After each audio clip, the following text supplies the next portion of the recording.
জামালপুরের বকশীগঞ্জ উপজেলায় স্বাধীনতা যুদ্ধের দীর্ঘ ৫৫ বছর পর একটি পুকুর থেকে বোমা সদৃশ্য মর্টার শেল উদ্ধার হওয়ায় এলাকায় সৃষ্টি হয় চরম আতঙ্ক।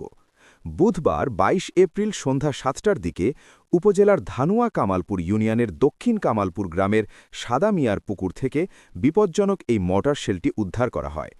উদ্ধারের পর সেটি পুকুরের পাশেই পুলিশি হেফাজতে রাখা হয়। খবর পেয়ে আজ বিকেল ৬টা ৩০ মিনিটে ঘাটাইল সেনানিবাস থেকে বোম ডিসপোজাল টিম ঘটনাস্থলে এসে অত্যন্ত সতর্কতার সাথে মর্টার শেলটি নিষ্ক্রিয় করে। এ সময় দায়িত্বপ্রাপ্ত কর্মকর্তা ক্যাপ্টেন মাহফুজা জানান, উদ্ধার হওয়া মর্টার শেলটি ছিল ৬০ মিলিমিটার। তিনি আরও বলেন, এখন এলাকাটি সম্পূর্ণ ঝুঁকিমুক্ত, স্থানীয়দের আতঙ্কিত হওয়ার কোনো কারণ নেই। তবে দীর্ঘদিন পর এমন বিস্ফোরক উদ্ধার হওয়ায় এলাকায় চাঞ্চল্যের সৃষ্টি হয়েছে এবং স্থানীয়দের মাঝে এখনও কিছুটা ভীতির পরিবেশ বিরাজ করছে।